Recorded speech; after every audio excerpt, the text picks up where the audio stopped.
Bismillah ar-Rahman ar-Rahim. Assalamu alaikum wa rahmatullahi wa barakatuh. Salam. Welcome everyone. We're here for episode 10 inshallah of Rizk MDJD. My name is Umar Irshid and I'm joined by my good friend Dr. Ramy Nasser. Here again with our esteemed guest, Ustaz Al Mir Cholan. Thanks for being with us again, Ustaz. Yet again, yeah. So last time... Alaikum assalam, my pleasure. So had a series of great conversations with him. The last episode, we discussed different financial systems, or as a continuation of our talk on different financial systems, the overreaching nature of the modern state, taxation, the endowment or waqf model, roughly translated into endowment. And I think today, inshallah, we're going to get into talking about Ustaz's shepherd model, which he gets from one of the famous hadith of the Prophet sallallahu alaihi wasallam. I think Ramy, you wanted to go over. I thought there was a good point, inshallah, to cue in with the hadith itself. So, Bismillah, alhamdulillah, sallallahu rasulullah, rabbi shrah li sadri wa yassir li amri wahlul 'uqdatan min lisani yafqahu qawli.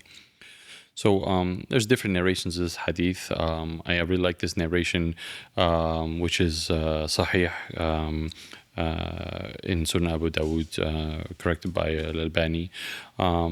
And because it's kind of like, we all hear the short version, which is like kullukum ra'in kullu mas'ulun an ra'iyatihi. Every one of you is a shepherd, and every shepherd is responsible for his flock. And then we leave it like that.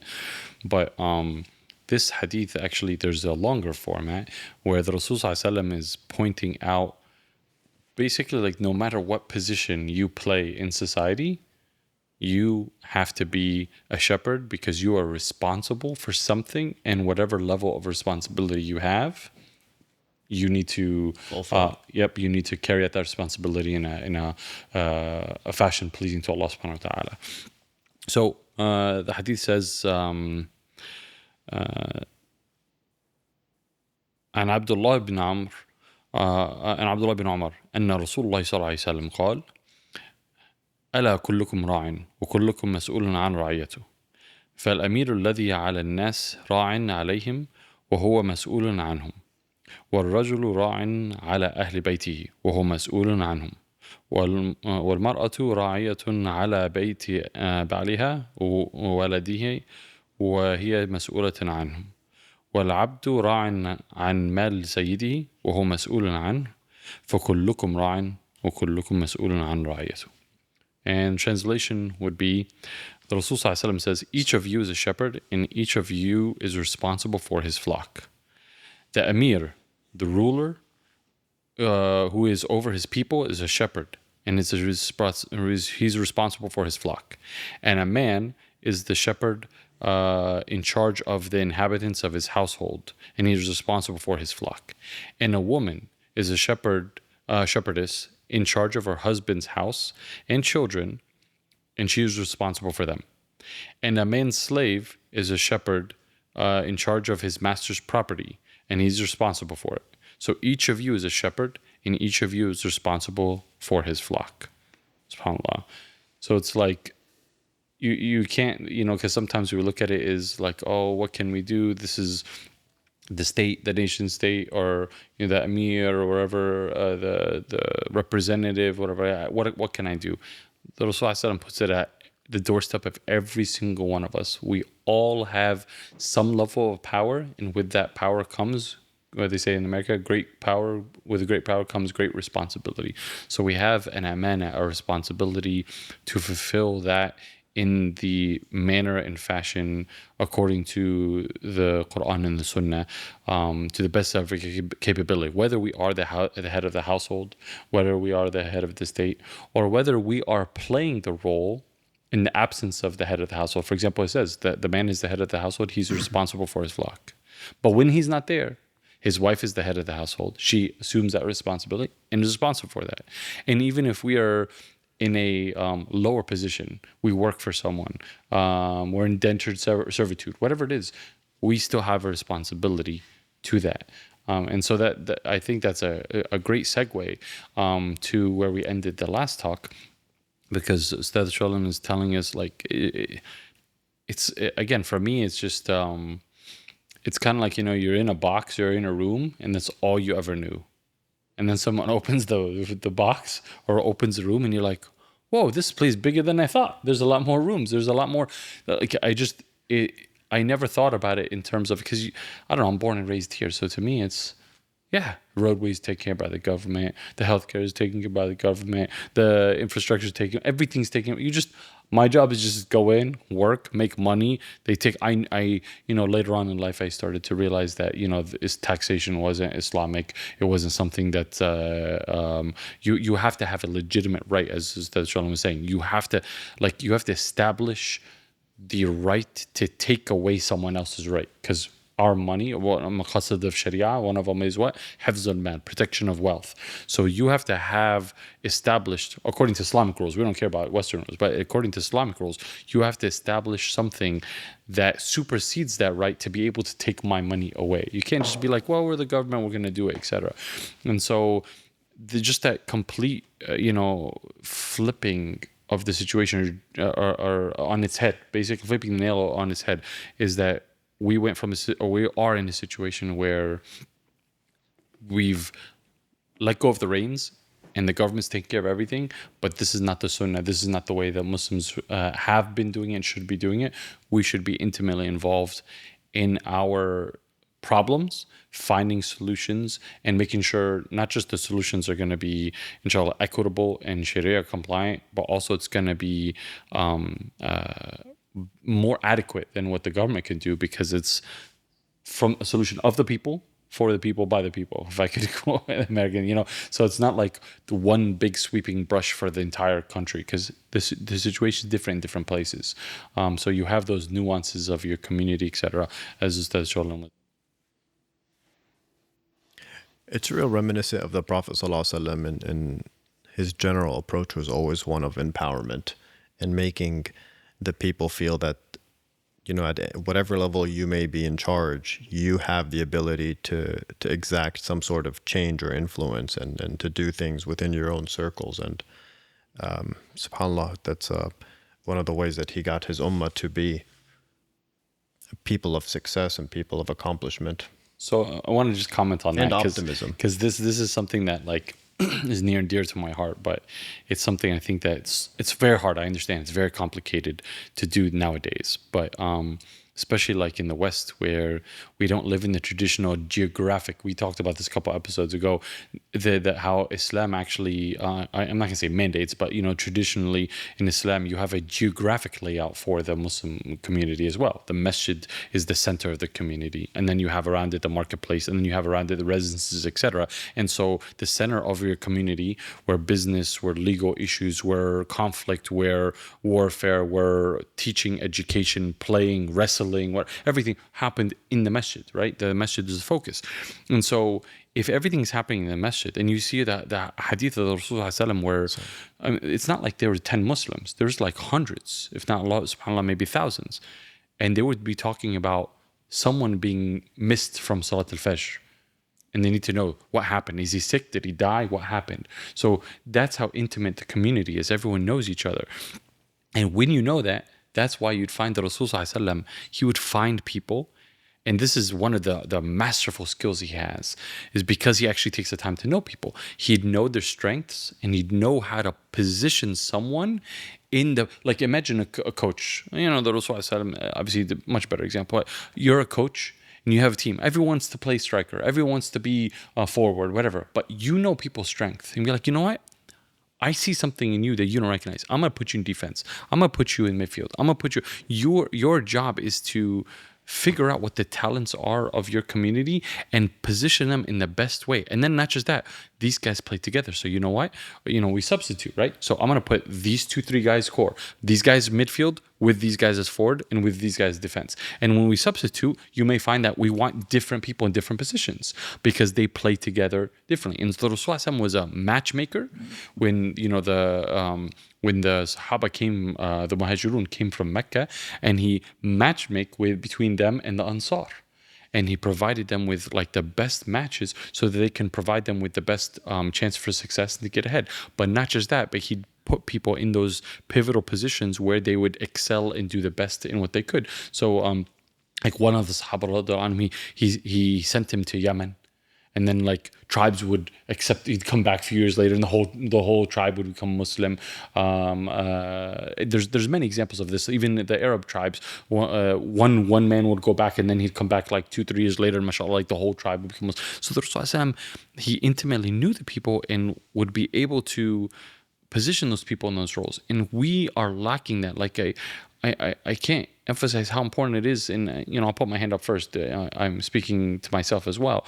It's hard when the masjid isn't local, nearby, within your neighborhood, etc. But like, we need to be more active in the community. The imam plays a much bigger role than just leading prayer. That's like relegating it to the lowest level. I don't mean salah being the lowest, but the imam being the shepherd of the community, or the leader of that community, or part of the leadership of the community, would know intimately who is in his community, where to place him, how to business match. Oh, I know a brother who's looking for some funds. I know a brother who has lots of funds. Let's put them together. I know someone, we know this, who's getting married. This brother's young, looking to get married, he's single.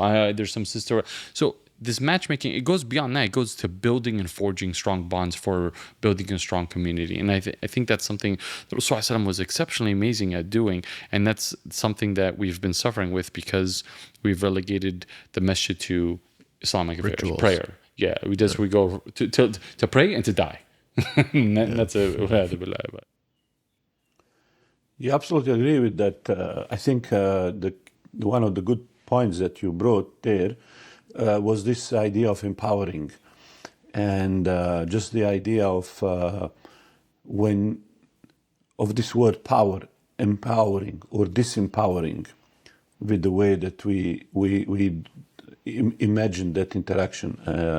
So if you think about what would be the most disempowering reading of this hadith, then would be to say that, the government is a ruler over the people, or responsible for people, and they are also responsible for my household, mental health of my kids, my business, my things. You understand?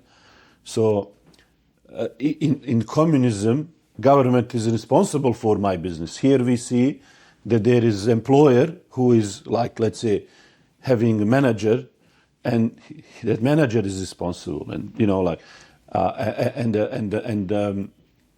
and so what you see here is that there is two things here. There is responsibility, and then there is accountability. So when it says here that you are responsible, and usually we translate this as a shepherd, but there is somebody of a responsibility in charge. You are in charge of these things. You have responsibility. Even in the English word responsibility, responsible, you are able to respond. So there is that, and you have carrying that burden of response, and then you are also responsible for it. Meaning there is accountability on that task, and there is in a sense of, there is a religious component of this. You are accountable on the day of judgment for how you carry that responsibility. So not just in this life that you are judged based how you execute that, let's say, as a father or as a leader of people, but you are accountable for that to Allah subhanahu wa ta'ala, how you carry that duty that's being placed. And so, as you mentioned, you read it and you enter into like a vast room now, and that is why I was fascinated with this, is because this, in a very interesting way, sets the framework.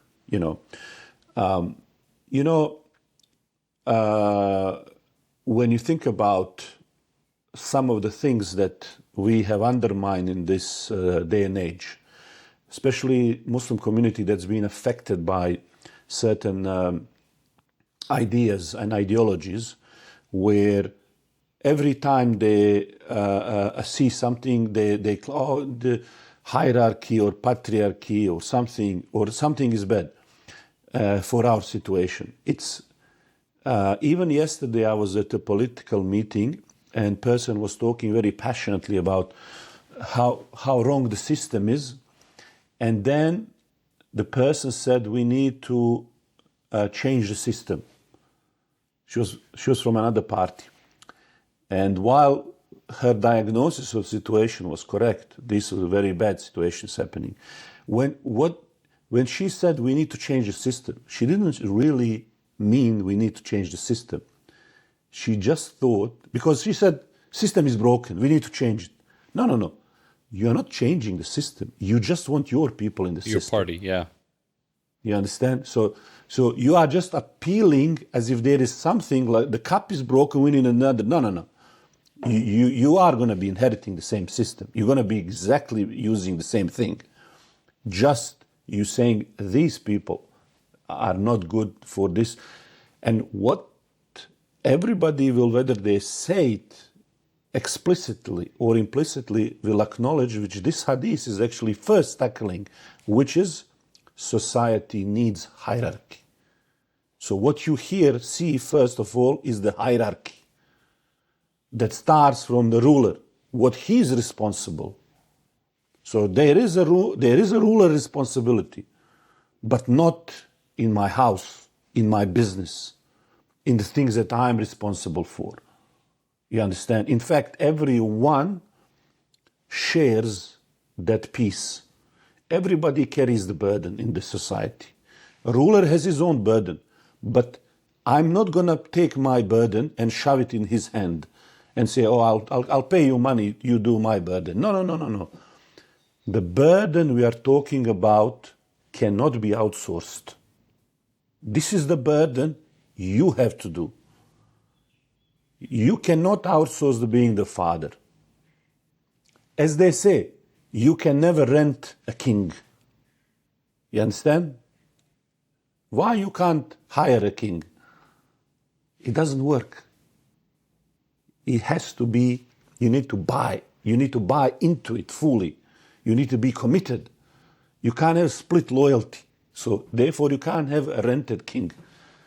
So in the things that are crucially important, that is why, for example, in American politics, you see there is dual citizenship. You can be citizen of Israel and America, and you can carry IDF uniform and serve in Congress. Doesn't make sense. You have a split dual loyalty. Who are you fighting for? And so number one we see here is that there is a hierarchy. Hierarchies is very important. Nothing serious can be done in this without the hierarchy. And so this place of leadership, depending on the area that we are talking about. So you see here different areas require different skills, where men will have a certain propensity for certain execution of certain leadership role in the hierarchy, and then a woman will have certain responsibilities that work in a little bit different environment. So even when the husband is in the house, you see, this doesn't mean that wife is still not center of the gravity for the people. In fact, a very wise husband will make room so that wife, with her different approach, is keeping that household in an optimal place. And the husband will be a guardian. He will be on alert. He will look through the window. That's why, often when I think about just the part here which talks about household, I often imagine husband looking out of the window. He is more focused on what's happening. Is there something coming on? What can I bring in to provide? And then there is a wife. She's gathering the children and so on. And then, So this is very important, I think, to begin with, is to say, well, there is hierarchy, number one. Everybody carries responsibility. There is embedded from the government to the business and family, to every facet of life. No matter what you are, there is something that you need to pick up, and you'll be judged by that. So everybody is carrying certain burden. And then we start from here, kind of trying to piece what is it? Why do we normally associate this job with a shepherd? Because that's what basically it's kind of implied. But again, we are just usually translating this as a shepherd because that's one of the positions of responsibility. And then we try to understand, okay, so what are the core responsibility of somebody who is in charge? You know, and so from that we start now extracting any kind of lessons that might lie underneath of this. Gotcha. Jazakallah khair. One thing I wanted to comment, I don't want to open a firestorm on this, but you mentioned about the hierarchy, and it's subhanAllah, like hierarchy is important, like you said. You imagine any serious situation, you're in a battleship, you're in on the military field, you know, in you know, life and death situations. What do you have? You have to have a very, very clear hierarchical structure, because that, like, when the more serious the situation is, the more dire the situation is, the more important that hierarchy is, because it needs to give you direction. You may be like, you know, on the lines taking care of something basic right then there, protecting yourself, protecting the guy next to you, et cetera, but someone else is looking at the big picture, what danger is coming, what opportunities are going, like you're saying. So, but the point I wanted to say about that is that, and that's why, like, you know, you go on a, let's say you go on a cruise just for fun. There's a captain, there's a skipper, there's a second, you're on an airplane, there's a captain, there's a pilot, there's a co-pilot. There is that hierarchy throughout. And I think one of the diseases we've had in society, you know, you're saying like we focus on like communism, socialism, capitalism, etc. But there's another disease of this like universal equality with everywhere. And this is a really big issue. Again, this is not like the topic of our podcast per se, but I think it's something that's worth mentioning while we're in this same breath where we're talking about this, as little Rasul is mentioning this hadith, that there is a very, very important need to understand that Islam provides equity, but not equality. Like, we are equitable, we are different, but we're not the same. We have different roles, we have different responsibilities, and unlike Western society, like a simple example, when you're giving a talk, what happens? Like, or someone else, a traditional non-Muslim comes up, they're gonna come in, they're gonna give this big resume, this person graduated from this, has this degrees, is senior, this, and they're just boasting about all their qualifications because they see this as an opportunity without necessarily the responsibility. In Islam, we look at it very humbly, we're like, oh man, if I'm putting all these titles on the line, then that means like I'm responsible for everything I say. I don't want to take the position, I don't want to take the power, because if I do, I'm responsible for every single person underneath me. You know, the famous example of Umar ibn Abdul Aziz, rahimahullah, who his wife would narrate that he would be crying in the middle of the night, and she's asking him why, and he's like, because I'm afraid any person in my khilafah, or in the Islamic State under my khilafah, that goes to sleep hungry, I'm going to be asked about on the day of judgment. I'm responsible for him. So the point I want to kind of say in one line is very, very important. So many of these issues come up with, especially like in the household, and Ustaz said it so beautifully. Yeah, like, I don't feel it's necessary to exert or utilize your position of responsibility in something that's not that important. If the wife's managing the household, it's going well, go with the flow. But when it comes to things that can be significant for danger coming in or danger coming out, or a major opportunity to life, this is where we need to, through shura, through guidance and discussion, whatever, but there's gotta be a captain to the ship. If what happens to a boat that has two captains, it sinks. That's the bottom line. And so we just have to have that. And it's not about like, oh, I'm better. No. A lot of times, like I tell my wife, everyone's different, but like I love my wife's mind, alhamdulillah. I love how her ability to look at things from a very, very different perspective, because she's built different. She thinks different. She sees things differently. Like, I may be very, very logical, matter of fact, and she's like, you can't say it like that. No, or you should look at the emotional aspect of how it's going to be perceived. I'm like, bro, it's black and white. It's like this, and like I'm not trying to mince words, but like, you don't understand. It could be perceived. So we complement each other as men and women on the same boat, in the same team, in the same direction, going to Jannah, inshallah. But the most important thing is we have to understand that we shouldn't put our foot down in everything and like, oh, I'm the man, I run everything. But at the same time, we need to understand, push comes to shove, someone's got to be able to make that decision so that the boat can go in one direction and not try and, teeter-totter in two. Yeah, I mean, I could tell you a lot about this topic. I know, that's why I don't want to open a can of worms. But since we are mentioning it, I think it's really, really important, right? And even in the masjid, like we have to have we're in. Do you guys do Halloween? It started recently. No, but like you have in Australia? We have a little bit. No, Okay. It's not a big deal. Yeah. But they try to push it. Yeah, I'll give an example. An example of how this happens in masjid. I'm not going to mention where it was. Different community I lived in. The imam was away on like a trip. And I got there and it was Halloween time. And the board, who's not the imam, right?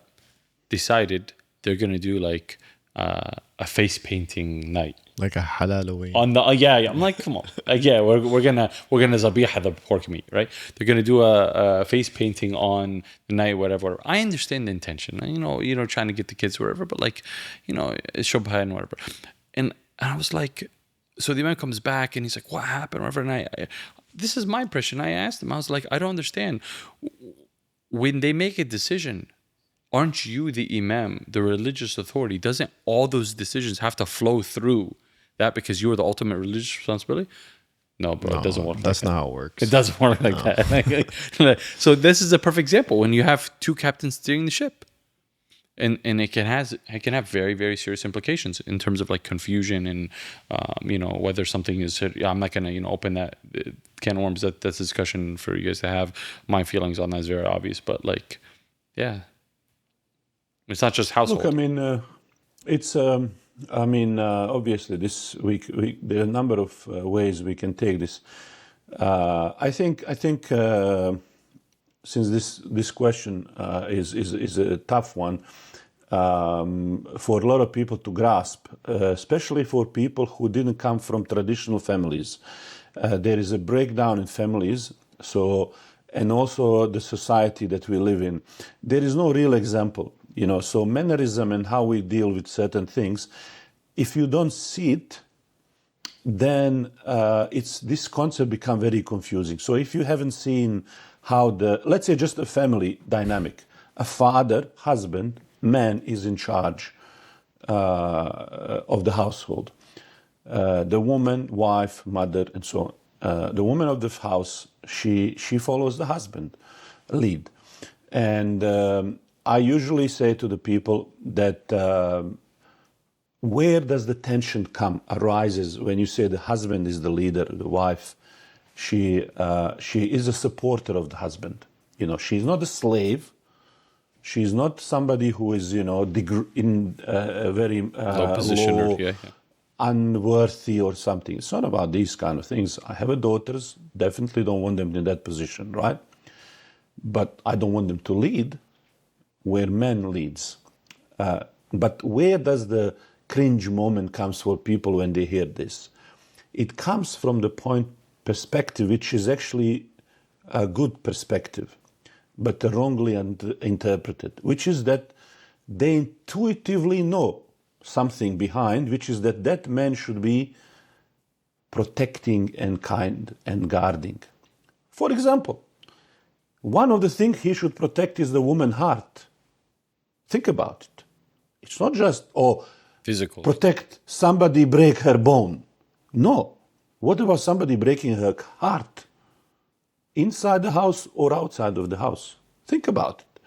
So when the man neglect the duties, he loses the trust as a system. And what we see surfaces are men, which is why this idea of misogyny and this and that. Yes, this comes from feminism and went some direction. But think about from another perspective that there was a mistreatment where a lot of men, and even now you see this on the far right or red pill or whatever, when they talk about woman, she is the object, no agency, no benefit to you as a partner. You are not working together. She's not dignified. She's not worthy. She's not somebody who is, we say, the paradise itself, the highest prize is under the mother's feet. So you do not value that role as a mother. So in fact, that man is under the feet of a woman who is a leader of that household. You understand? So in the larger scheme of things, he himself is subordinate to the woman who gave birth to him. So by the virtue of the motherhood, she's elevated. That's why you look at the women who were the leaders of the women. You know, they were always mothers. They were always wives. They always excel in these responsibilities. From the Prophet ﷺ to the wife of the worst man around, you know. So there's always these women who excel in these roles that actually shape generation, guide, shepherds the generation of those leaders who will rule. And they were under the feet of these mothers. Now, when you diminish that institution and you say, oh, she's just in the kitchen. So first of all, you say, mother means she's just the slave in the kitchen. So first of you make a caricature of that. And you make it as a slave. And you make, and everybody else is, that she is at the feet. You create a perception that that mother is at the feet of everybody else. She is the slave. Then, what comes under above her is that hierarchy, misogyny, and all of these things. So we have turned a knife that protects that woman and the religion that glorifies that role. We have created that as a construct that sit and oppress her, that she is now under the feet in the dust, where in reality is the other way. The hierarchy, the man, the things, everything is under the feet of the mother. In fact, you can repay your father, but you cannot repay your mother. You know, we have some narration that says, if your father is captured as a slave, you can repay him by freeing him. So, if you think about this hierarchy is there to serve, to execute things. And in reality, the mother is more of, as I said before, more like a network. A mother doesn't work in hierarchy. And so one interesting thing with the mothers, in general, as a woman, they work more like a network, as I said, where they feel how's everybody working. And because one of their core things that triggers a response is how's everybody emotionally. That's why as soon as she cook, she'll bring you food, she'll ask you how is it, and you didn't even have a chance to eat. Because she's concerned, are you pleased with that? Is it good for you? So she's rushing, where I say, please let me just eat, relax, finish, digest, and in 15 minutes, think about maybe it. ask me, was it good? And I'll give you thumbs up. Yeah. No, you need to write a report. It's good. What was good? What was great? You know, and even if it wasn't, you need to say it's good. That's why you see, even Islam, understanding it says even these are the moments when you can a little bit play with your words with your wife to please her. Even if the food is not good, you are allowed to say it was the best I ever had. It's not a lie. We don't consider it a lie. It's a signal to her in the network, yes, I'm good. Everything's good. We still love you. You are loved. You are needed. You are important. You are everything. You understand? We want this. This is beautiful. You're doing a good job. Encouragement, everything. You understand? And so I think when we intuitively don't know these adab and this chemistry and these ideas, how these things work, we have taken something so beautiful and we have twisted it. Because this is the shaitan's work, to undermine this. This is the way to get to the woman, get to the man. And anybody who has a daughter to marry, seek, if you want to tease them a little bit, if they have this idea, you say, all right, my dear daughter, I found you husband. He is shorter than you. He makes less. He achieved less than you. He is faster, less fast. You are more superior to him in every aspect. And see how impressed she will be. No one of them will dream of this person. This is not a person that they can find relaxation. In fact, in every aspect, they want husband to demonstrate these capabilities. And so two areas of life compete here. One is the area of meritocracy in this hierarchy, but not everything in life is meritocracy. This is also what men get wrong. There are areas where other than meritocracy is important, areas where 2 and 2 is 5 and 3 and 6 and 7 and 1 and whatever. And that is the motherhood domain. When your child is learning to walk, you're not going to say, well, you didn't, that actually step was not the greatest. She's 7 months years old, she's trying to crawl. No, well, I got You 3 did it out wrong. of 10. Yeah. That's terrible, Come to me when you learn to run. No one would be walking if that was the way we raise. Even when you are down, what do you need? Please lie to me. Say you are good, you did everything good, you are the best, so I can get up and go. Same with the children. You basically, that's what we call motivation. You understand? When you're telling him something doesn't correlate with the facts, because the facts crushed him. He's down. He needs to be told something as close to truth, but also it's not bad if there is no necessarily. So if the wife said, you're the best husband, you're doing everything right, you know, this and that, and he gets the energy. She says, we know you can do it. We trust you. Even if she is in her mind boiling, angry at him, that will be a wisdom to resurrect him. And that's why the Prophet ﷺ, in the most difficult moment, his wife he said, cover me. He goes to her, she covers him and say, Allah will never desert you, you are such and such, you do these things. And so, this is the man who is broken. As us people, in a sense of this responsibility. I'm not saying about Prophet ﷺ was broken, but I'm saying we as men, when we are in those situations, we get this shattering, breaking aspect of the I'm not sure what's the right word, will or confidence, or it is shaken. There is something that is shaken in us. Why Prophet ﷺ in that moment was shaking? He was not sure. Am I going? Is everything all right? What is this? Reality is shattered. That is this some whispers and talk, and then this stops, and then I don't know what is now. Imagine anybody in this situation. What is real? What is reality? It's this. Almost you would probably feel disoriented and disillusioned with what's happening. So in these moments when somebody is shivering, when somebody is down, and I don't need meritocracy to bring me up. And I say, well, you did that bad, like that was really your fault, bad luck, Better next time, buddy. But you can't do that if you are building an airplane. You understand? Yeah. I couldn't find a better screw, I have this only small one. It's not going to hold. Can I still put it in? Yeah, well done. Good Tommy. Tommy did a good job. Look, he brought the screw.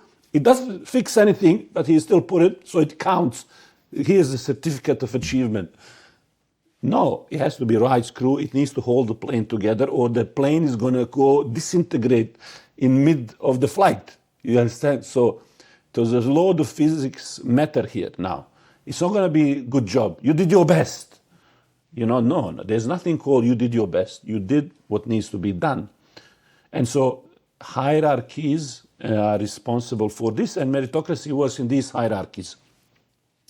So anytime you need to do something with the things, this is where you deploy 2 + 2 is 4. Anytime you deal with people, emotions, and this is why it's okay to say, in terms of this intelligence, building intelligence, calculated intelligence, men have edge and leadership. In terms of anything that is soft intelligence, let's say hard and soft, I don't know if there is a term for that. But hard intelligence goes to men. Soft intelligence goes to the woman. There shouldn't be any kind of, and so you can ask any woman, would you like to be, most loved, or would you like to be that you are right on this mathematical equation? See what they heart desire the more to be. So this is natural to have that hierarchy, natural to have their domains, natural to have their interest. And that's why you will even see in the terms of go to any wedding, see how much, think of the wedding as a household. See how much woman would be taking care if there are flowers on the table and little gifts and colors, and how much men cares about these things. And that will tell you everything from the get-go. I don't even know the names of the things on the table on the wedding. There is the names. Yeah. There are the name. Yeah. There is a name even for the gift Yeah. that you give at those weddings. I said, what is this? Are you kidding me? We have a gift that has a name, and then this. So this almost shows you. So where the problem comes with the man, when he gets too interested, and so our grandmothers knew, and they would say, don't go into women business. Don't. So the man problem is he goes too much, meaning he is distracted from the men business. And so he goes to women business and he tries to put the logic in these things and he annoys everybody. And this is where this man turns the strength into this very annoying thing, because he becomes distracted from leadership. You understand? And so that is why instead of ruling the world, the protecting and structures, he goes and he starts, using the wrong approach with his wife, for example. So one who is confident, who has a mission task, he empowers his wife, she then likes to do that. So these are very complementary forces. He's stable, he's strong. The woman tests these things. If you have a daughters, what's the famous word these days? Oh, you hate me. Every time something happens, oh, you hate me. So I was just discussing with a couple, and then my daughter and her fiance and how they handle that question. What's the right way to handle when the woman said, you hate me, you hate me, because it's always kind of a gaslighting. And so I was always thinking, what is the purpose really behind the question? Because I just said something that I disagree maybe with you. I nudged a little bit. Oh, you hate me immediately. Why is that the word? Why is you hate me things, And the son-in-law said the perfect answer to that is, as he say, he says, I love you, silly, So it's just ignoring the whole question and sending the signal, I love you, silly. Well, it's not even deny. Oh, I don't hate you. No. It just goes straight to the core. She needs a confirmation that she's loved, she's cared. That's what she values, just like you value that you are right. And so this innate in us respect. So the fact that men value the respect the most out of relationship, that he is acknowledged for the competence, tells you something about men's suitability for the hard hierarchies. Hard hierarchies versus soft. These soft hierarchies, what I would say network, right? Where you can say to people, oh, that's really nice. I like how you did that. And this is what you do with the children in the house. But that is not suitable for the jungle, for the competition. Not everybody can have a trophy. Just like you shouldn't have a trophy as a child of your mother. Their trophy is not good. Everybody needs to feel good. So inside the house, rules one.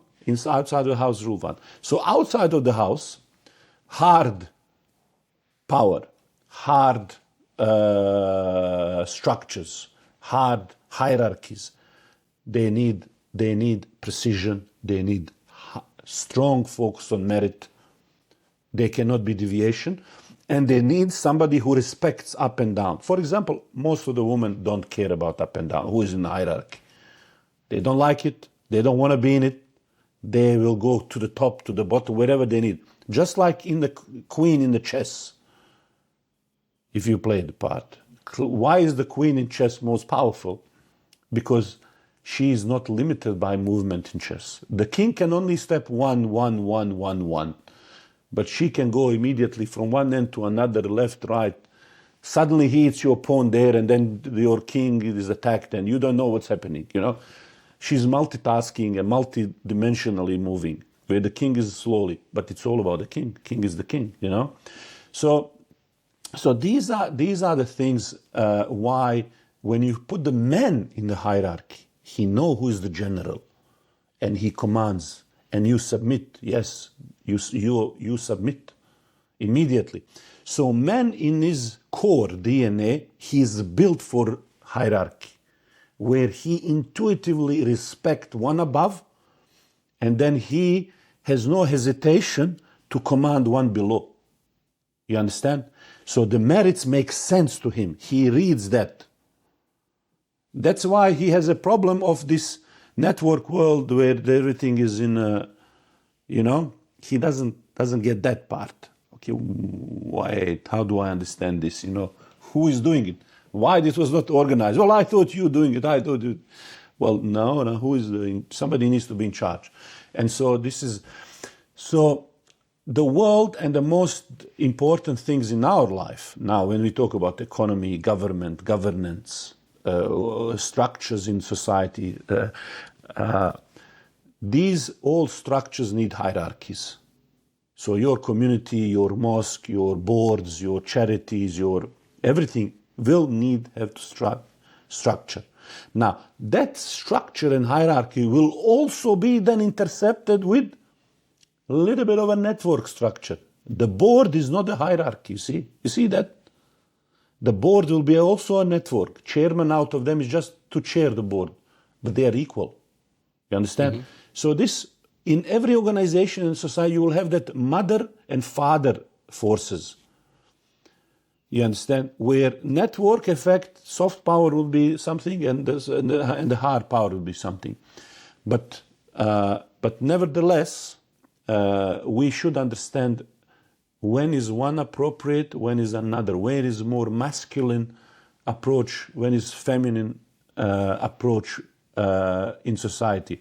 And so what we see is that these are complementary forces.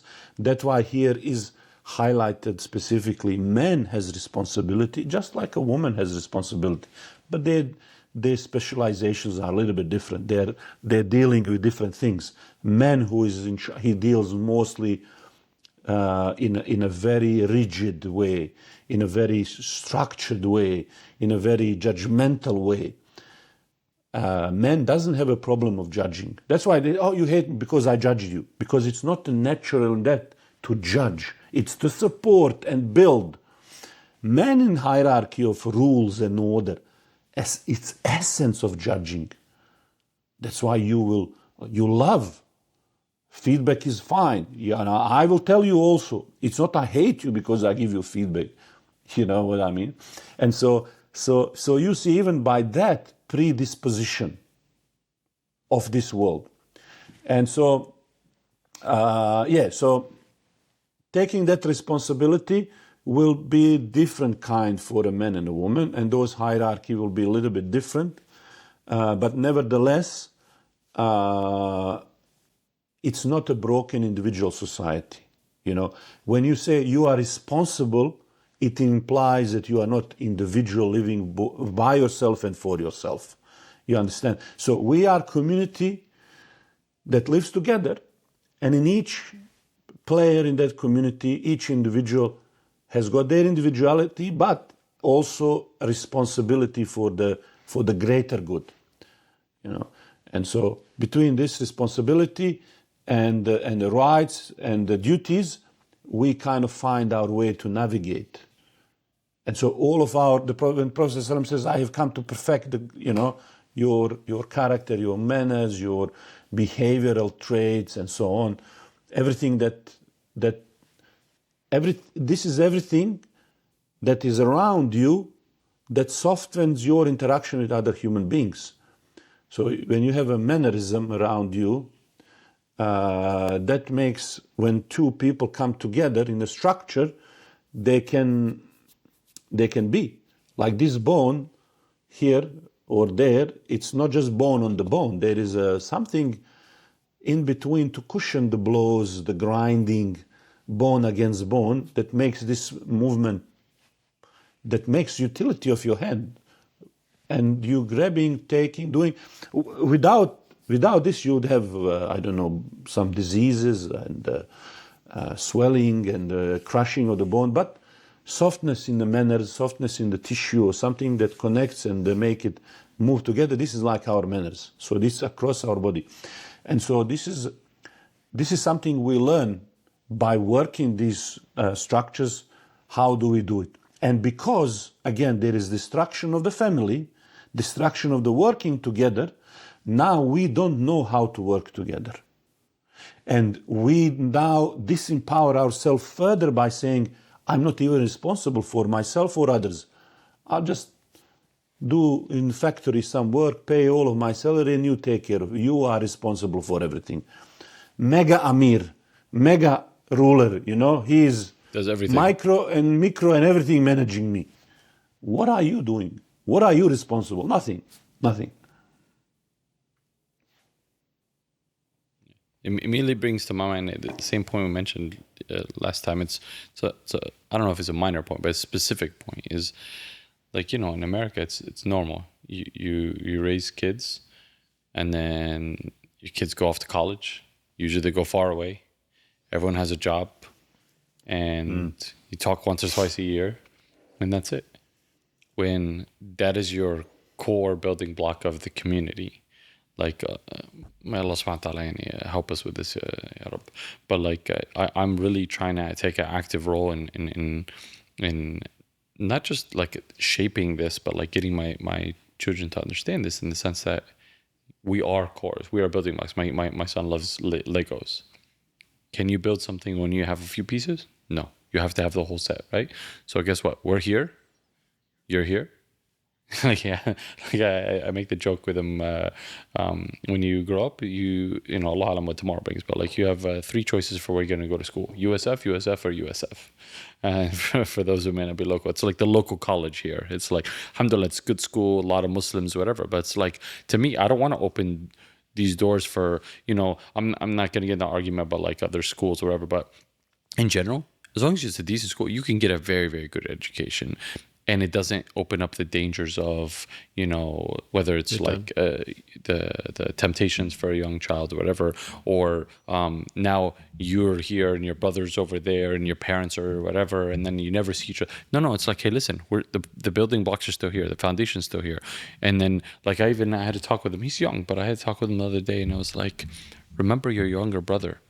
Like, when you're older than him, so when you get a job or you're in a business or something, you want to be mindful, what opportunity can I bring for him? What doors can I open for him so that he can join me, so we can work together? And I know they say, sometimes they say, oh, family's the worst thing to work together. I think that's from an un-Islamic perspective. From an Islamic perspective, inshallah, if we're emphasizing the mu'amalat according to, the Quran and Sunnah, and we're dealing with Allah subhanahu wa ta'ala first and foremost, and we understand the importance of the family, etc., there should be something where we work together. We emphasize the necessity of staying together. And some of the greatest, for better or for worse, but some of the greatest fortunes, since we're talking about, the Islamic Finance podcast, some of the greatest fortunes were built by what? By families, brothers working together. Father, son. Yeah. Like, I know Ustaz Al Cholan and I, we talked a little offline. This is a separate thing, but there was someone who was talking about, like, I think it was the Rothschilds, or if I'm not mistaken, where like, I don't want to say 100% for them, but like one of them was here in America, another one, like his brother was overseas in Europe and established, I think, like the Bank of Britain or something like that, and then they're now here on the Fed, and it's just like, it's amazing what you can do when you work together. Amazing. Now, you just wish, obviously, we're doing something for the positive. That's the two elements that we, as Muslims, always ascribe to a successful business venture is summarized in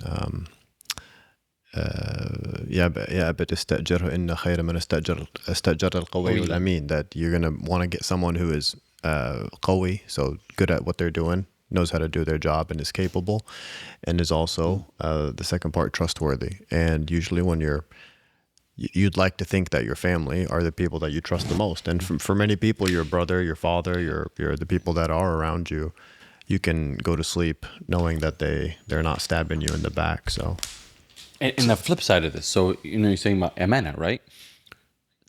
Like, how am I?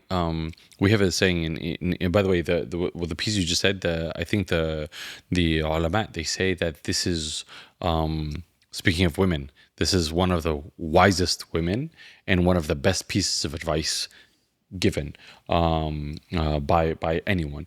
We're not talking about like religious advice. That one. And the same one was the advice to the people that found Yusuf alayhi salam, when I believe the wife told the husband, be kind to him. Or I can't remember. You probably know that. Who the wife? The husband told the wife. So it's the husband telling the wife, yeah, like be kind to him, be whatever, because he will at least benefit us, or we can take him as a child, or etc.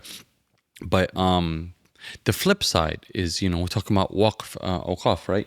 So why would I want to delegate that to someone else? We have a saying in Egypt that says, "Al-mal as-sayy bi'allim sir'a," which is like loose money that you don't stay on top of, you don't keep your eye on, teaches or breeds being stolen from, or being robbed, or being dishonesty, or whatever. So like, if I'm going to be delegating my own community's affairs to someone else, why would I expect it to be done correctly? Like that's kind of if the proverb holds true, why would I want to do that? If I have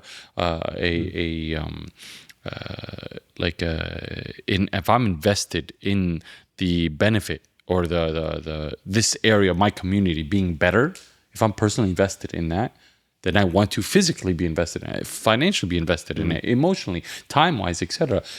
Because I'm the primary beneficiary. My kids are the primary beneficiary. Why would I delegate that to someone else? So it just makes sense. It's not even like, oh, the waqf system is like this great idea that Islam came with.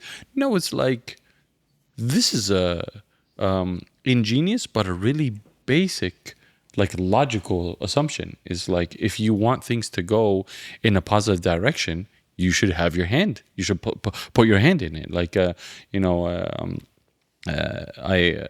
in this neighborhood, and there's some things when I first moved in, I wasn't like too keen on. They weren't well. And so what I do? I joined the HOA. Like, I'm not gonna complain. I'm gonna jump in. I don't know if this translates everywhere, but HOA is like a homeowner association. So it's a bunch of like people that kind of counsel, that make the decisions for the community, etc. So I was like, I'm not gonna sit there and complain. I'm like, hey, at first I went to a couple meetings, and they're like, oh, you're really active, you're vocal. Do you want to join? Yeah, sure, no problem. And it's an amana. And like, one of the things I look at, obviously everyone's different, but like, I look at, I'm like, I have a hard time justifying spending this kind of money, because it's not my money, it's people's money. I'm looking from a religious perspective, or no, you got to get bids. What are you talking about? You can't just give this job to someone else. We got to get 3, 4, 5 bids. Yes, we have the money, but it's not your money. It's not my money. It's the community's money. We have to have the amana for that money. And so again, it's going back. It's just natural. Yes, I am not belittling the amazing idea of the waqf, but it's like, it's a no-brainer. That's what I'm trying to say. If you care about your community, you want it done right, you should be the one to step up to it. I know it's super hard. I can imagine how much time and effort that's going to take for us to kind of start working on that. But that's a basic building block. And you will have always ambitious people who, if you step down that hierarchy, just because we ignore the hierarchy, doesn't mean that we can bend the rules and the laws of life. Just like you can ignore gravity and say, we don't really need gravity. Yeah, right. But doesn't mean that you're not going to get hurt by ignoring it. So the hierarchy and the power it creates,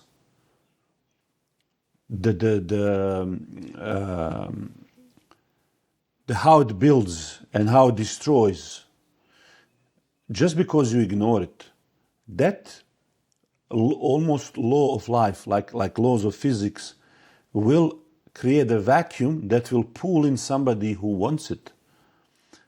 So if you don't want it, if you don't occupy those positions. Power doesn't like vacuum. And so who will be above you? This is one of the famous, many scholars said it, but one of a very great Turkish leader, Necmettin Erbakan, said, if you don't get occupied by politics, the politics will, and the people who are against you, your enemies, will get occupied with politics and with you. And this is the reality. So, yes, you can ignore it, but, you don't be surprised tomorrow when the top of this food chain, you find yourself, on the menu. In America, they say if you're not at the table, you're on the menu. So, and again, I think it's the same theme of, what happened. When with the fall of the Islamic Khilafah, but like as we were talking, earlier, one of the things that the colonial powers were specifically targeting was the actual structure itself of the waqf itself, because of how important it's the cornerstone of enabling these important projects to run themselves, to continue. And we're not just talking about yes, roads are important, bridges and facilities, etc. But there's other things too, like the masjids. Very, very. I mean, that's the most common example people know. Orphanages, hospitals, dawah centers. Obviously, overseas that may be like for tahfiz programs or higher education, whatever. But these are things where these are needs in the community. We need to have hafadh, we need to have doctors, we need to have engineers, we have to all this kind of stuff. And so when they came to attack these endowments, these awqaf, because without them, now we don't have the ability to self-sustain. And then guess what happens? When we don't have the ability to self-sustain, we're going to go and look for someone else to fix the problem. Now they get to fix it the way that they want with the rules that they want, with the slant and the perspective that they want. That's literally out of their playbook. And then became like a secular slant on everything, right? Sure, no problem. We'll talk about fiqh of salah and fiqh of wudu and fiqh of hajj and 5 pillars, no problem. But then no. Don't get so excited about community and hierarchy and khilafah and whatever. What's the first thing they did? They outlawed the khilafah, right? They went for the shield of Islam and Muslims, right? The protection, as the Rasul says, the Khalifa is the shield for the believers. They started to decouple a lot of these core religious things from our thoughts, and even some of the adat as well. The talk I was listening to was talking about how the shuyukh would, in Islam fiqh, you have actual rulings and you have the adat, the customs of people. And there's hard line rules that you can't bend or break or whatever. And then there's a lot of leeway in fiqh when it comes to the customs, the local customs, to allow for the variations between communities. Obviously, as long as they don't surpass the limits of Islamic guidelines. And then they started to basically push away the fiqh aspect and emphasize the culture. And then guess what? Guess who's in charge of your education? The school that they took over, because now you're not in charge of the waqf. So now they're teaching different adat, different customs, different. And so it just slowly infiltrates into that. So it's almost like not only did we lose that, I'm sorry, I know you're going to say, but not only did we lose that, but then we became kind of very laissez-faire, very hands-off, very lazy. We just let things happen, and just watching at things happen versus being actively involved. In Muslim, it seems like as we get deeper and deeper into these discussions, it seems like the Muslim is not a lazy bum. A Muslim has to be the guy who's active, strong, doing, a leader, an innovator, a visionary, whatever. Muslims need to be on the forefront and actively engaged in everything that's going on. not time clock, punch in, punch out, and I did mine and that's it and I'm good. And that's not even if you say I'm not lazy, I work hard, whatever, but you're working hard for yourself. You're not working hard for the whole community. You're not, what is your contribution to Islam in the society? What are you trying to improve? Let's say, for example, last thing I'll say now, because I know when you jump in. Let's say that we live in an Islamic society. Let's say it's Khilafah. Let's say everything's run by Sharia.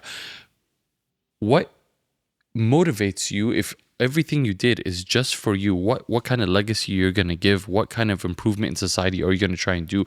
What are you trying to do that's going to say that, maybe inshallah one day when Allah subhanahu wa ta'ala is discussing or telling the angels, boasting to the angels about his servants who did this, that inshallah maybe he includes our names in it because we actually tried to give back, we tried to do something, we tried to improve the situation? Or are we just like so content with like, hey, listen, I just work hard, I took care of my family and that's it, and I do nothing else. I don't care about what's going on around me. And even if you have that idea and you leave it to the government, the bigger question is, okay, 1 generation, 2 generation, 3 generations later on, are your kids going to still be in that same situation? Now we have situations where 3rd generation Muslims or people who are Muslim aren't even Muslim anymore. I'm sure you've met people like this, right? Father or grandfather came from overseas, sheikh, Oftentimes you don't have to even wait three second generations, like 3rd generation, like my parents or my grandparents were Muslim. Like, subhanAllah. So let me maybe just in a couple of final thoughts. I've got to go, but let me just put it in a little bit different perspective. This is what we are talking about. When famous conquest and colonization of India started, it started from the company. Company that in the beginning had barely a couple hundred people. And when the historians looked at, they came up with a modus operandi by which they were able, little British, country, island, with a couple of people doing nothing, ruling this whole massive continent. And one of the things and the phrases that everybody now knows is divide and conquer. All right, so what did they divide? What did they divide? They didn't divide bread. They didn't divide money. They divide us between each other. So they have broken down these relationships between people. They have broken down family relations. They started by breaking down anybody who was holding power. So if you think about building, they have started taking brick by brick, disintegrating and bringing down the pillars and the bricks that holds this structure up to and that disintegration is going up to the level of a husband and a wife and the father and the son and the family and so on. That is why we are taught, you can never do business with a Muslim. Your family, it's worse to live amongst them. This community, I need to go to this white area. They have nice, everybody's so nice and kind. So all of these stereotypes that disintegrate us as a people, where you can't then gather together in any kind of a structure. That is what divide and conquers look like. And more it starts, and it continues until today. You are divided because now you are on the phone. Your phone is dividing you from another person, even just you live in the same household. So divide and the rule is opposite, because these people can never master any kind of defensive action. They can never organize, mobilize, create that structure. Now, how does that compare with the previous? Well, we are told that you are the best of nation. Why we are the best of nation? First of all, it's collective body, right? It's you working together. There will be some kind of a structure, because you enjoy what is right and forbid what is wrong, and you believe in Allah. You, nation, is doing these two things: prevent wrong and enforce the good, and you believe. How? You're not going to be able to do it if you are divided. You're not going to do it, and it's not says, oh, a couple of you are doing it for all of you. No, all of you. You as a nation, everybody is resistance against the bad thing, and everybody is a community builder or a builder for the right things. We are building things, and we are destroying the falsehood at the same time. We are building, when you build, you need to clear the space. You can't build on the rubble. Even now in Gaza, look, they need to clear the rubble. And sometimes in this rubble, there is a bomb. You need to diffuse it, detonate it. And then you clear it for something to grow there. So without that process, building and destroying, you're destroying the falsehood that undermines your base. And so this is why, how does the active member behave? He says, me, I have to be the upper hand. I have responsibility. And that's a Yusuf alayhi salam. When he sees in his generation the problem, he steps into it. Why does he step? Because he takes the role of the shepherd for what it is. I will do it. Even though they were horrible to him, and they threw him in jail, and they said you were doing this, and it wasn't like he was taking the role in a positive situation. He did not like his people. Because that is the short view of what happened to him. It's a short-term view. Complaining about it is not going to bring him something. It's not going to build anything, which is why we should never assume victim mentality. Victim mentality that socialist movement use to build their movements. You see, even that as a currency is used again by certain people who want to occupy structures of power to build that movement. So they will use you and your mentality as signals for something they are building.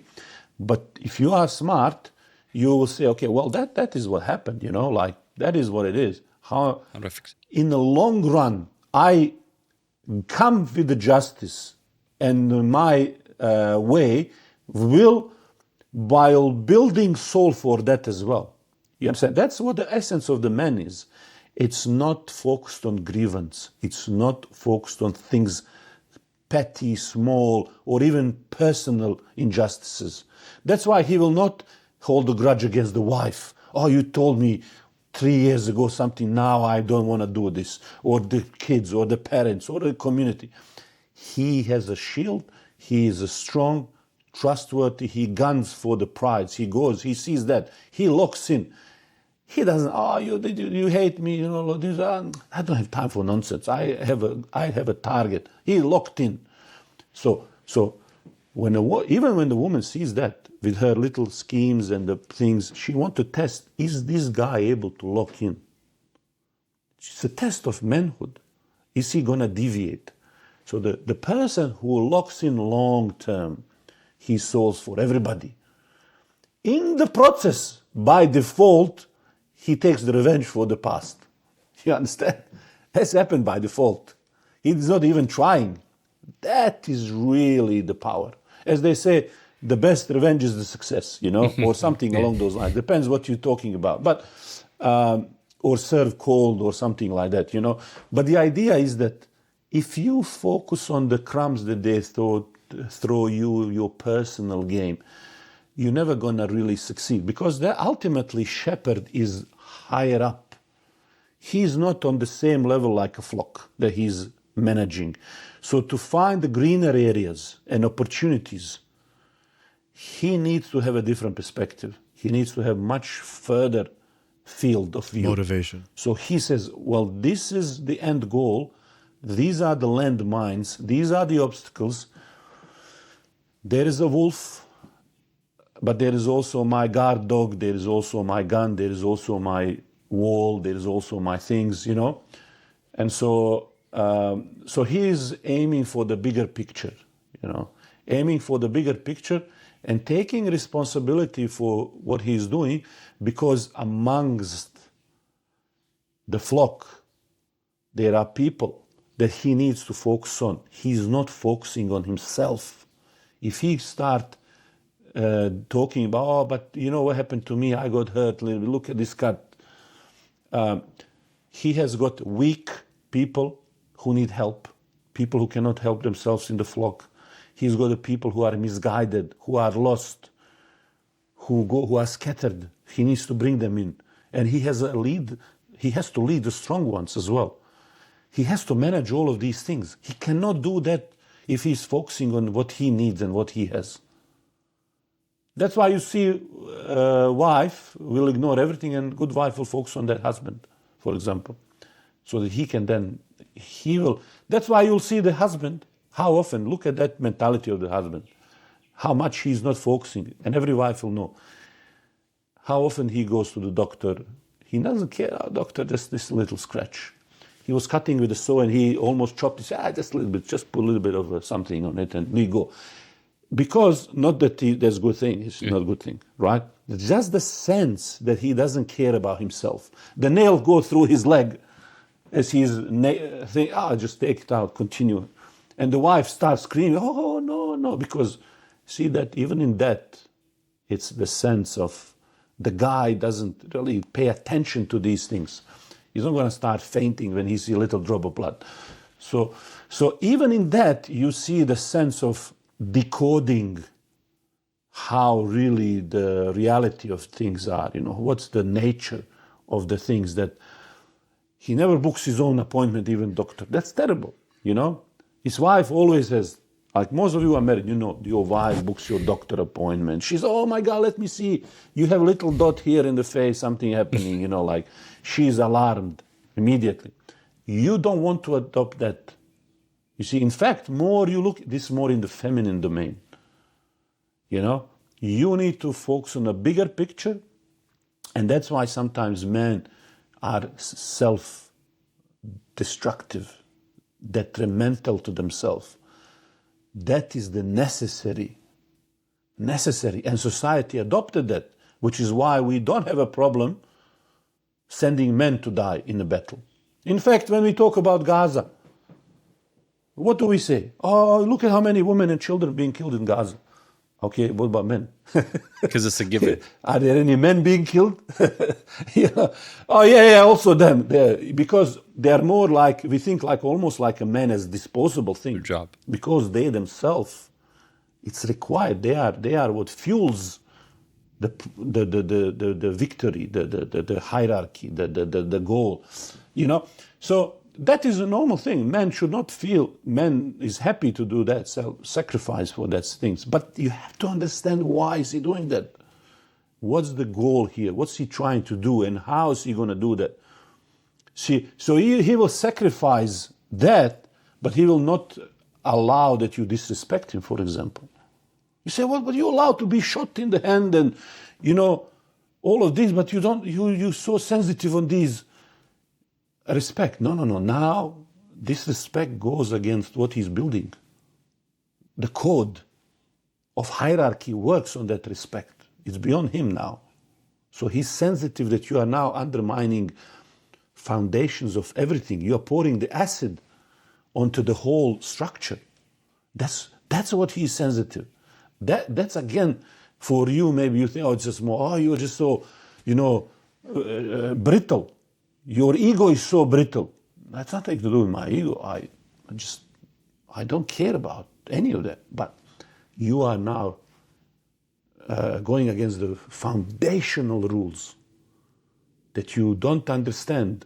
And that's why we don't even understand the things that make this work. As I said, we so downplay when about man is told that, we look at his character when he's getting married. Because these people who build stuff, this is what is very important to make it sustainable, their character, their behavior, their adab, These are even more important for men, because these structures are so fundamental to our way of life. So that's how we become nation. And we bring into these structures our own little by little, especially, I'm talking this now is specifically very critical for men. Because our most fundamental structures are hard structures. This is what fall of hard structures is what allows enemy to infiltrate the soft structures inside. Mm-hmm. So what we see from the ripping apart families and these kinds of things, And it's not easy now to rebuild. You know, you talk about country building their economy to be strong and protected. It's not easy. It's not easy. I was reading the report this week, two important pieces of information, just to summarize this. China overtook US in a global trade, in the global economic trade. China overtook. Okay? And in another same news this week, Turkey is now number one producer of steel in Europe, overtaking Germany. Right?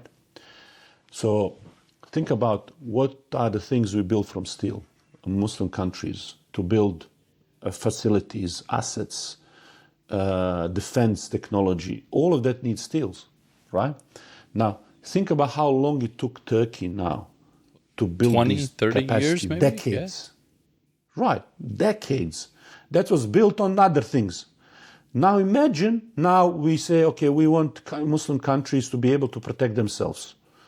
Now, these decades of work to build the steel need the decades to work technology and then operationalize them and the systems and training. So we talk about decades upon decades to build. This is why we talk structures, competence, hierarchies. If somebody comes and now destroy this, we don't need Turkey, doesn't matter, Turkey is not important, let's destroy it. Okay, then we just delay that for another 100 years, us building our capacities. They say, yesterday somebody asked me, why are you so much supporting Turkey in these countries? Well, I say, if they destroy us now, Turkey, where we need to be with the defense dome, with the latest fifth, sixth generation fighter jets and the missiles and all of that, and the intelligence gatherings and everything for this region to stabilize it, these countries, that they need to have it as a region. Because look at Israel now on Cyprus. Yesterday I was talking with the president of Cyprus, Muslims, Turkish gentleman, and we're discussing about, with some of the government's officials from the Turkey, how Israel is now building they're acquiring properties in Cyprus and in the Greece to create like new sort of set of spying and defense technology that will rival Turkey. So that region needs now, where there is under attack, needs to develop the whole network that will track those F-35s, tomorrow nuclear weapons, submarines. Now, if you destroy the knowledge and capacity to build this and this economy, you're just going to delay everything for next 100 years. So even though this is not perfect, well, I'd rather have the ability to that this region come together and defend themselves in the next 10, 20, 30 years from Israel aggression than delay this for another. And it's easier to destroy something in a flower when it starts, just starts getting green, you know. And so this is what we are talking about. So for us to be a nation, for us to be the fulfilling our thing, everybody has to start thinking about, all right, what are those areas where I need? So somebody takes defense, somebody takes the health. I was talking about this idea of building structured community, those building blocks and those ways that these blocks give structure to each other. Think about just simple things like helping homeless in your community, where people work together on that mission and they're starting. Or as you said, how we're going to build the houses, building code and stuff like that. Or building history. In Australia, and I'll finish with this simple idea. We have all of these races now. Yesterday I was watching the Matt Walsh saying, oh, you know, what did Muslims ever do to this country, you know? And in Australia, similar.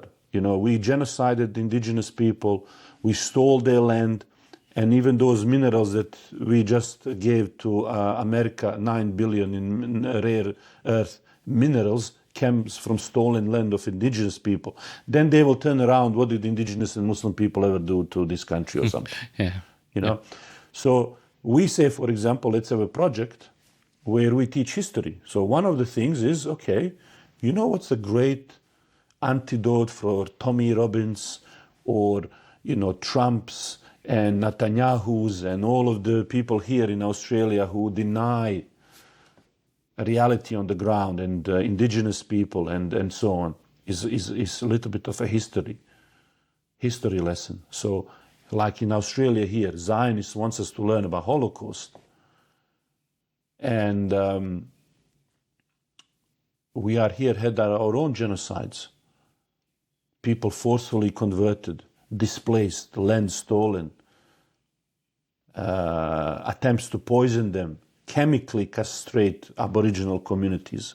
The richest family here, the father who took that stolen land and leasing it and selling iron ore, the richest person here, her father, in 70s suggested poisoning well of waters of Aboriginal so that they don't give birth anymore, to sterilize them. This is what we're dealing with. These are the people we're dealing with.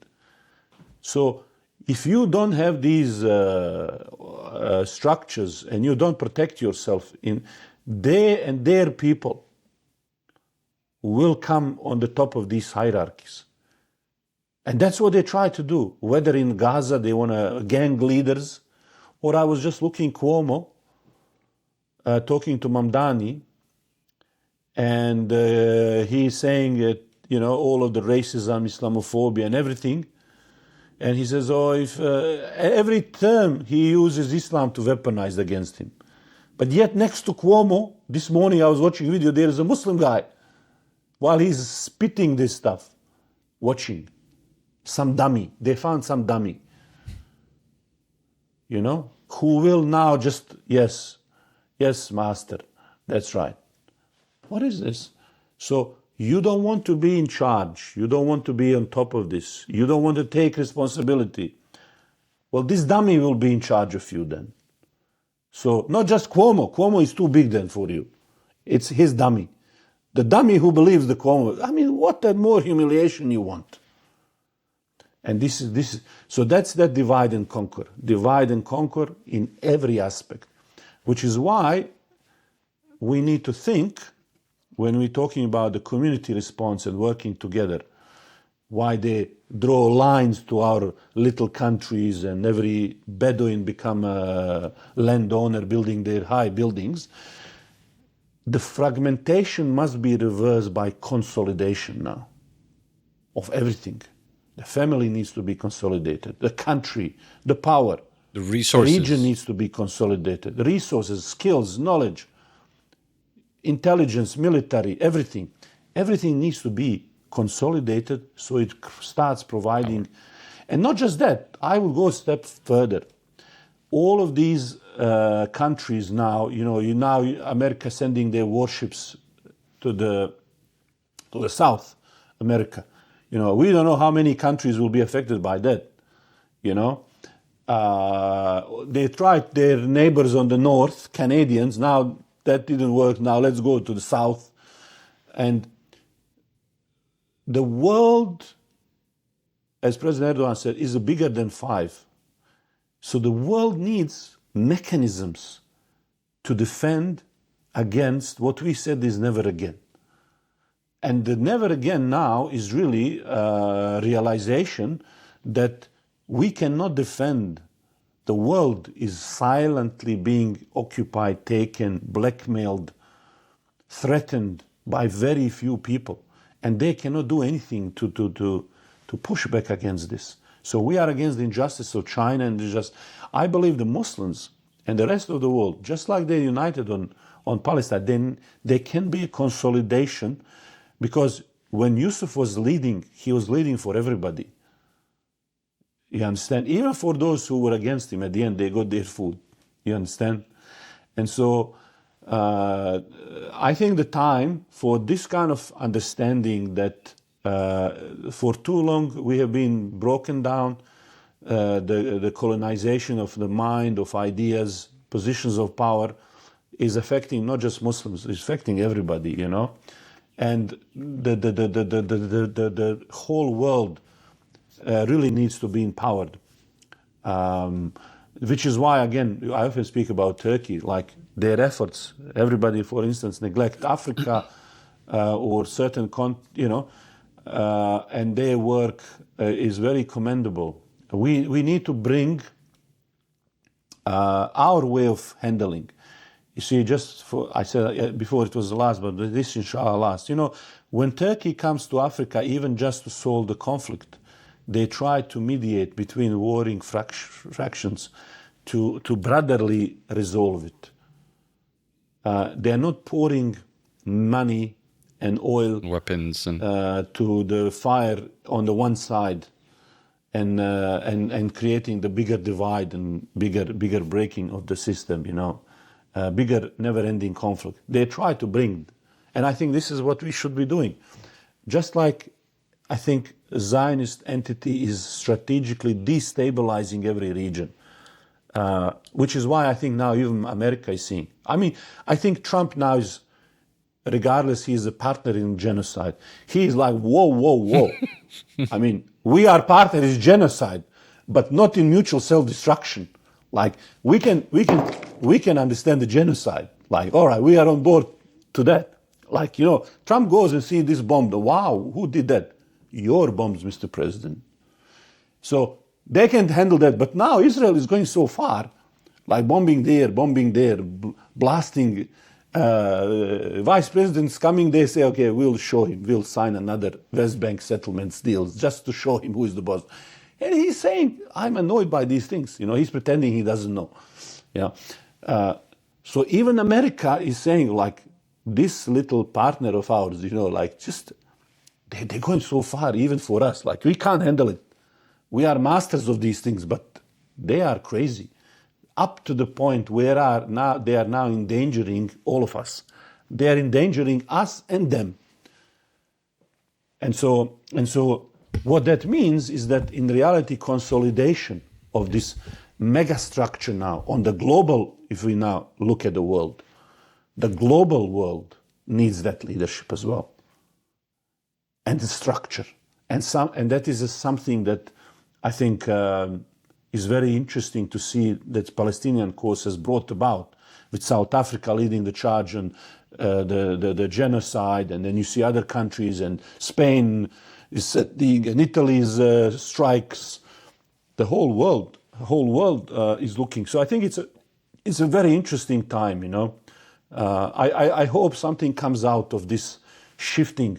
But if we do not populate these structures, if we don't get in, which is for the grabs, if we don't think about it, to consolidate these gains and find some common ground for the people that is in a very dangerous now situation with nuclear weapons everywhere and the dangers we see, I think the whole world stability will be undermined. So that would be, I would say, you need now a world kind of, what President is saying, the world is bigger than 5. You need how we shepherd the world in coordination with others on some shared values, with some shared strength, and perhaps the Gaza, this could be a facilitator for that. But yeah, that's my little reflection on this topic of the shepherd and you being responsible. You bringing something on the table, and understanding that if you don't take responsibility in your hand, what is it that you're bringing on the table? Because those people who come on the table, they're bringing power. They're bringing something that they're responsible, something they're in charge of. That's how negotiation going to happen at the table. You bringing nothing on the table, nothing in your hands that you are taking responsibility for. What are you negotiating? Nothing. You are begging. So don't be surprised if you came empty-handed with the table and you leave empty-handed. You have nothing to trade. You think when Trump puts Erdogan next to him, and when he says, oh, he's a great guy, Trump wants to bring Netanyahu, and Erdogan say, I'm going to turn my plane back to Ankara if you don't cancel the Netanyahu going to Egypt. You think Erdogan is coming empty-handed there on the table? And you're just requesting Trump nicely. No. He's giving him the offers that he can't refuse, you know? Jazakallah kulla khair, wallah. Yeah, it's funny because unfortunately, you know, the Gaza conflict just over 2 years ago started, and that was kind of like, you know, I had this idea for a very, very long time about this financial podcast, and then I remember Umar and I started talking about this, and then when October 7th happened, and you know, aftermath afterwards, we're like, bro, like, enough talk. We got to do something. And you know, the goal, Allah Alam, I don't know what kind of, you know, effect it's gonna have, but our hope, our aspiration from this isn't just to have conversations, not like, oh, we're just thinking. It's inshallah to try and empower ourselves and our communities to do something, so that, like, exactly like you said, we have to have something so that we earn our place at the table, and we can position ourselves so that we can get what we want as a community, whether that's like in my actual neighborhood or my school district, or inshallah, more importantly, on the global scale. Because I think, inshallah, hopefully everyone's seen now, you're not going to get, you know, the benefit of the Muslims out of the kindness of someone else's heart. We're gonna, not just the benefit of Muslims, you know, وَمَا أَرْسَلْنَاكَ إِلَّا رَحْمَةً لِلْعَالَمِينَ. Allah subhanahu wa ta'ala tells us He did not send Muhammad sallallahu alaihi wasallam except as a mercy to all of the worlds, not just mankind, not just Muslims, not just Arabs, not just even humans, but even animals, everything, the whole world, all of the world. So we have to, we believe Islam is a saving grace for everything and everyone. It's a rahmah, it's a mercy, it's the best way. And so we have so much to share and to provide a better example, better model. And just the finance portion is just the tip of it. It's just, you know, as I tell Amar all the time, it's one of my favorite quotes, is like, financial independence buys you ideological independence. We need that stepping block so that we can speak freely, so we can think freely, so we can develop, educate, build, etc. And that's where it starts from. It's not like the focus is like, this is, you know, we talked about this, we're not like trying to say, how do you get your first million or something. That's not the point. Sure, if we get the million, great, but if we aren't getting it the right way, with the right intentions, for the right purpose, you can watch Warren Buffett for that. Go watch that. But that's not what we're here for, inshallah. We're here because we want, inshallah, change the world one step, one building block, one Muslim at a time, inshallah.